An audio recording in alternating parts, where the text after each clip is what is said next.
Hello, everyone, and welcome to Around Town. I'm Elizabeth Graff. And, you know, the 4th of July is about independence, independence of our country, with independent people, independent thinkers. And I have one with me today. I have the Honorable Harold McClendon. How you doing today? I'm doing well. And, no, we just got done celebrating the 4th of July. How did yours go? It went real well. Every Saturday after the 4th of July, my mother's side of the family has a family reunion, and we had a good time. You have a big family? Yes. My mother's from a family of 8, and I have 4 sisters, and we have a lot. That is a lot. Yeah.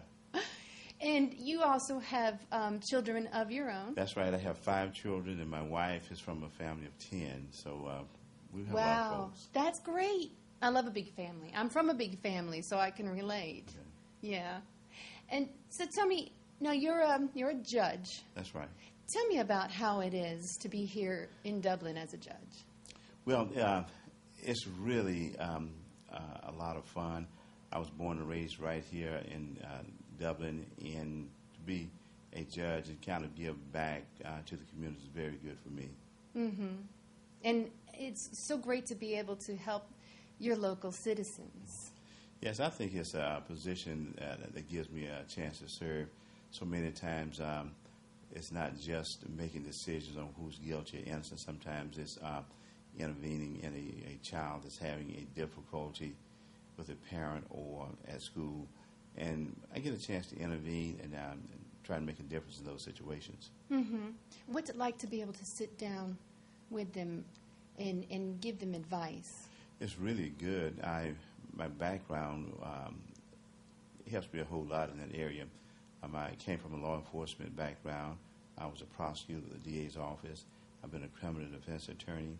I was a probation officer, parole officer, did counseling and all those things. So when I see the problems, it's something that I've dealt with before. And again, just a vast amount of experience in trying to handle those things. You've seen it firsthand. You've been there, and you know if you go this way, it's not going to be the best way. That's exactly right. And we use a lot of techniques trying to reach the kids, which most of the times you really have to know how to reach them in order to make a difference. And we push some buttons, everything that makes a difference. Mm-hmm. Now, I know Mr. Harold here, he goes to my church, and he does really know how to talk to the youth. In fact, he's talked to my sons quite a bit. But they're good boys. They're good boys. Very, very good. So what's it like how do you relate to the children, the youth? Well, I prefer dealing with the youth because they need to be taught and guided. Adults ought to already know, so there's no excuse for them. And so you got to meet the kids where they are and then build them up from there. You can't go in with attack mode. You got to find out where they are, deal with them there, and just kind of build them up from there. Mm-hmm.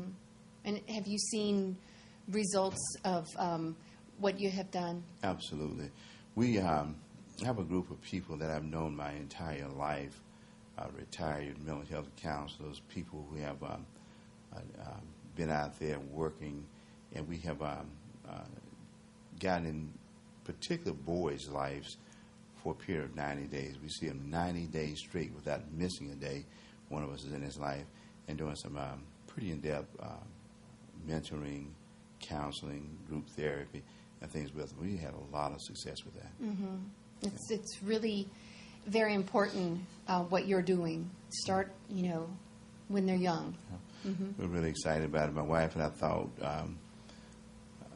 we needed to do more, so we have actually purchased the Johnson Street School, and we're turning that into a boys' home. We are just about finished with the renovation of that, and we'll be taking in 12 boys that have problems, and we have a world-class group of people that's going to be working with us, from a psychiatrist to professional athletes, just a lot of people. Tell me more about this. What is the name of this school? It's going to be called Family Focus Health Service LLC. I wanted to do a boys' home in honor of my father, but after working with some of these kids and getting the kids' heads straight, then they get back with the parents, and the parents are not straight, we knew it had to be a family-focused type of operation. And so dealing with the boys is not only what we're doing, we're actually dealing with the family unit. And working with them. Even after they leave the home, we're going to be tracking them for several years to see if they try to keep them on track. That's fantastic. Yeah. So when do you think you might have it open? We're praying hard that we be up and running before the end of the year. Mm-hmm. Wow. Yeah. That's coming up real quick. Yeah. Time flies. Yeah. I tell you what. So how do you choose who will stay in this? Well, it's going to be a selective process. We'll be getting referrals from Department of Family and Children Services as well as DJJ. We also take private referrals. We are not equipped to handle cases where people have really, really severe mental problems, but the run-of-the-mill attitude or attention deficit type problems, anger management, just the typical stuff, we can handle that very well. That's going to be so great. Yeah. When you help them out, like I said before, when you get them when they're young, Yeah. it's going to make their lives so much easier. We have had situations where a kid was acting out. One of the principals in this Dublin school system called me and said, "This kid is just off the chain. Do you think you can help us?" And I said, "I would love to." And so we got this particular boy in my court, talked with him a few minutes, and after we had an attitude adjustment, we was able to talk on the same level, and took him to a Braves game after he did what he was supposed to do, and the kid had never been given anything before. Oh. Without having to work for it. Yeah. Yeah. And he just didn't have a problem. He just needed attention and love is what it was. Mm-hmm. Yeah. That's really great Yeah. that you're also able to provide that for him, too. Yeah. There are a lot of organizations, Atlanta Hawks, Atlanta Braves, professional athletes that would just want to get involved, saying, if you know them. Right. Yeah. So let me ask you, where are you from? Dublin, Georgia. Dublin, Georgia, a Yes. native. That's right. That's great. And what school did you go to? Dublin High School. And how did you meet your wife, Alice? I was playing basketball on a scholarship at Columbus State University, and I met her. She was in a class. I was coming out of class.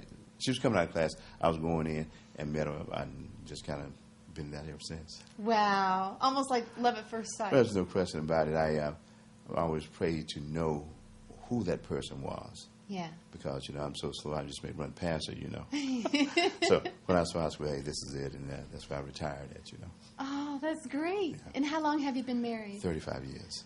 Wow. Yeah. How old is your oldest? Christy is 33. Uh-huh. Then I have a 31. I'm putting you on the spot Yeah, here, right? I have a 30, a 27, and then I have a 19-year-old. Uh-huh. Wow.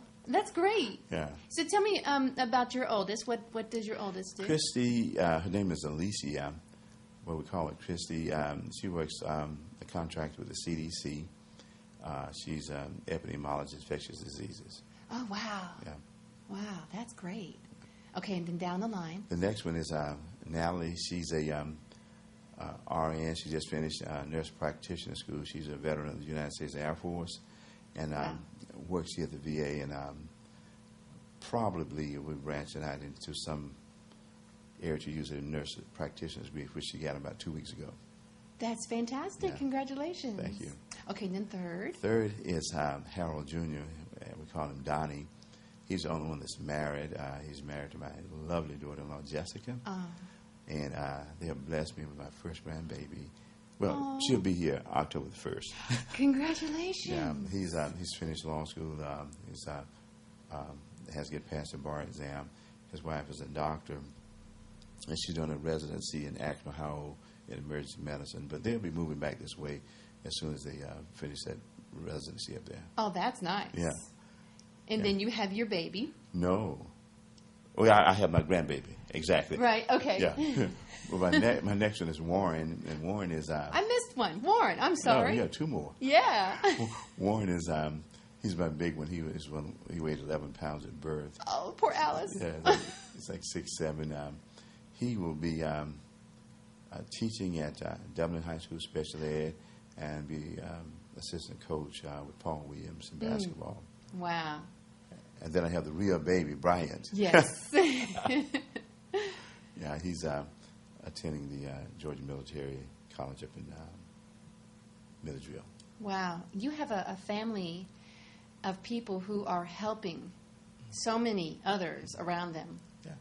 It was kind of raised up like my father, his thing was to give back to the community. That's all he was about. Mm-hmm. That's how I got back to Dublin. I was planning on living in Atlanta, practicing law up there, but my father had different ideas about it. Yeah. But why, when you take your talent and say, why not Dublin? And so we are trying to create the economic atmosphere for all of my kids to be back here. We're working on things now, creating different businesses for them, their particular expertise to have employment here. And so it's my goal to do like my father's, to make this the most attractive place ever for them. I think so far, we're getting there. Yeah. Well, I mean, it's already a beautiful, beautiful town. How can you not love Dublin when you're in here and you're walking the streets and you're seeing the history and you're seeing what's new and the people? When we moved here, I was so overwhelmed with the welcome I got. Mm-hmm. And, well, I'm still here. Yeah. My boys like to bring their friends here, and everybody was so friendly. Even when my daughter, Nala, was playing basketball in college, we played a game in Tennessee, and before we got there, she called me and she says, Dad, there's somebody from Dublin in Chattanooga. I said, how do you figure that? He's nice like people from Dublin. And I didn't know who it was, but it was actually Jerry Davis, our city councilman. Oh. He went over and talked to her. She said, he didn't say he was from Dublin, but I know he is because he acts like he was from Dublin. Oh, yeah. You can always, find them out there. That's right. All right. Well, we're going to go for a break right now, but stay with us and we'll have more with Harold McClendon. So stay with us. You're watching Around Town.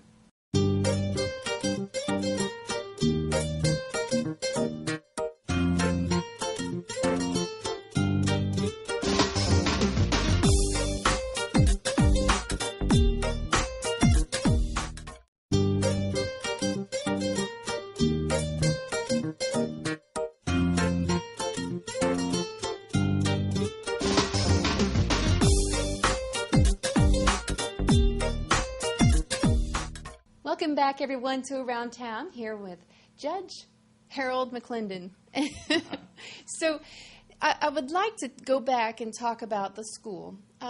Why is it you wanted to name it after your father? Well, my father was the first black deputy sheriff in Lawrence County back in the early 60s. He was just a real community-based person. He didn't think it was anything better than Dublin, Lawrence County, and he let you know it and he worked for it. He was my best friend. He was my best man at my wedding. Every case I ever tried, we talked it over. Just to give you an example of some of the things he's done is there was a young man coming down the interstate highway speeding, and when he stopped, he had some marijuana in the car, felony amount of marijuana. And he got him out. The kid was polite, and he says, I want you to call your father. So the boy called his father, and his father talked to my dad, and he says, can you hold me until I get there? My dad said, yeah. Now, in those days, this was out west, so it took several days for him to get here. Oh, wow. And so when he came over, my dad was there, and he said, look, where's my son? So his son, the father went in and just whipped the kid down and everything. And so when he finished up, he came out. And my dad told the sheriff, which was Rock Bustle at the time, he says, here's this marijuana. We're going to flush this down the commode. He says, why? He says, father's taking care of it. Yeah. I don't need to do anything else. Now, if his father had said, how can I get him out? That would have been the wrong answer. Right. Okay. Yeah. But this guy, my father's been dead probably 9 years now. Mm. This guy came by looking for my father. They told him he had died, and he came by to see me, and he said I should have come back years ago. Oh, wow. But I wanted to let you know that I'm a Supreme Court Justice now because of the break he gave me. Oh, just goosebumps. Wow. But he did a lot of things to help people, and we think this is a formal way for us to do it. Yeah. Oh, definitely.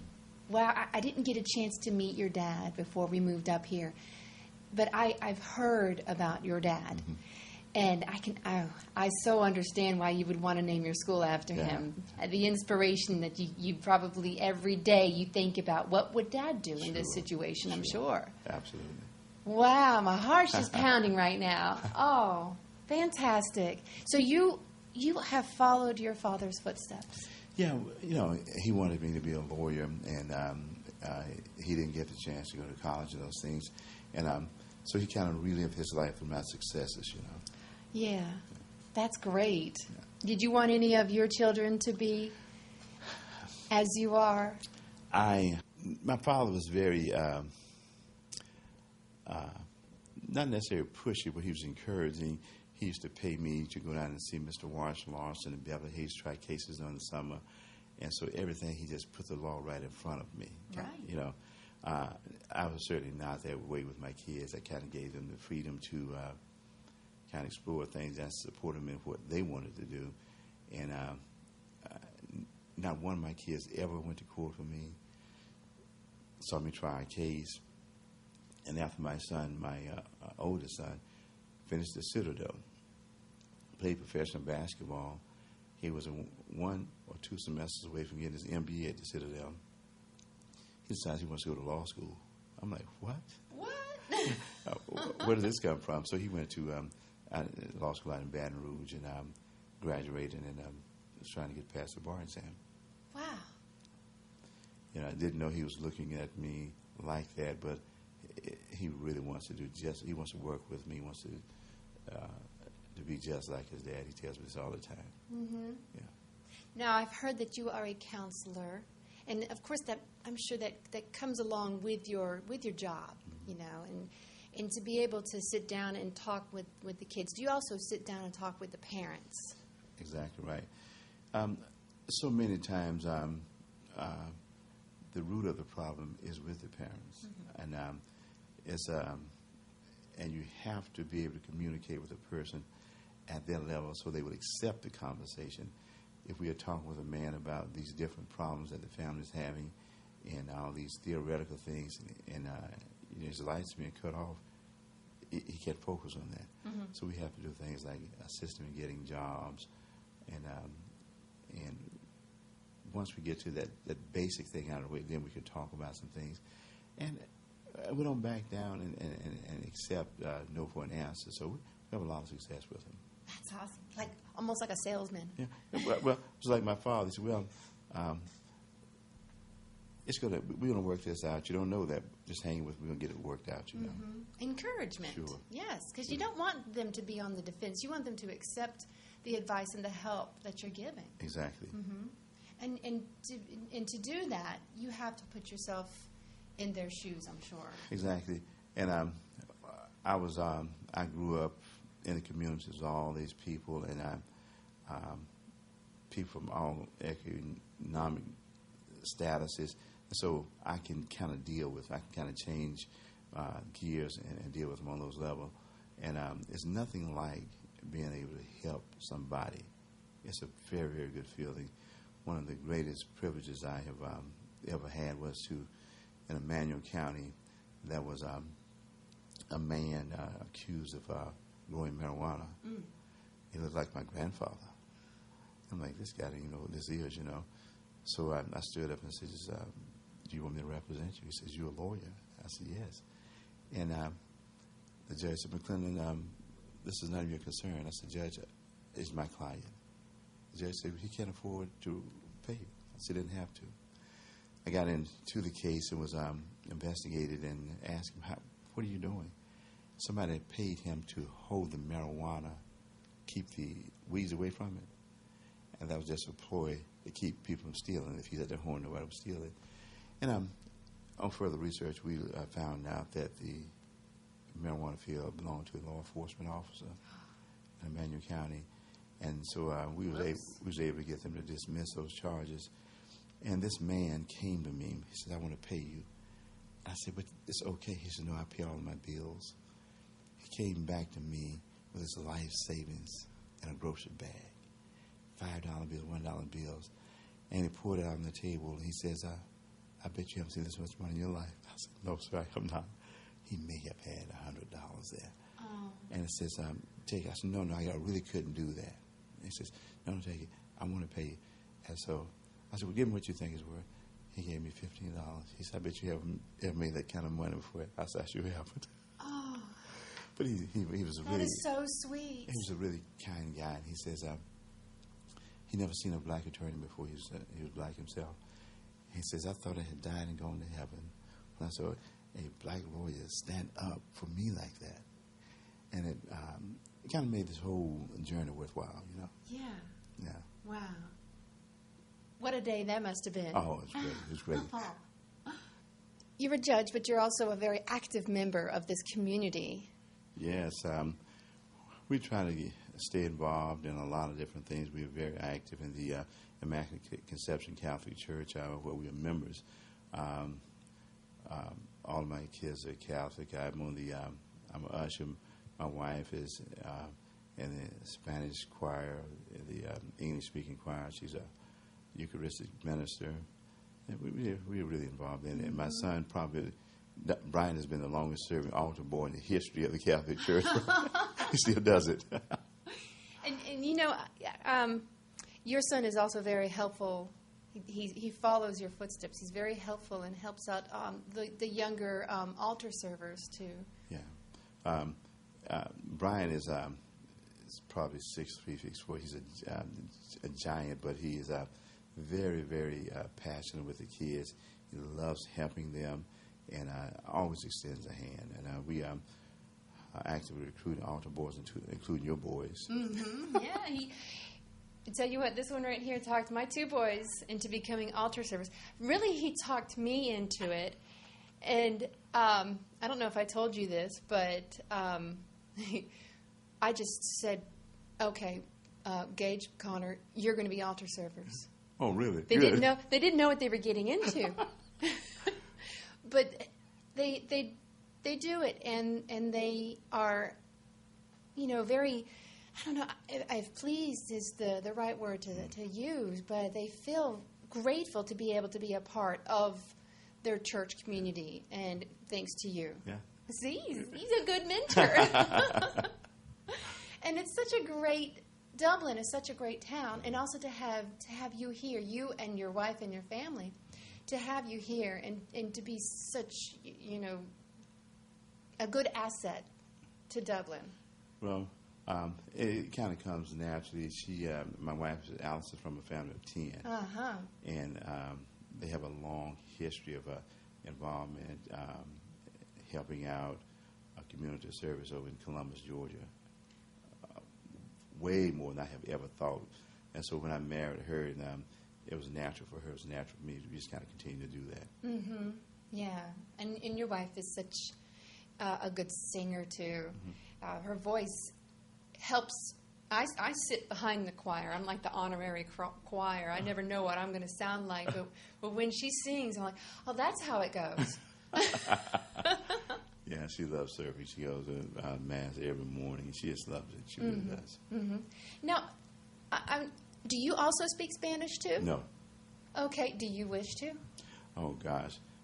Coming up, my wife would get some of her friends that speak Spanish to come stay with us for a while and try to help the kids learn Spanish. Why do we have to learn Spanish?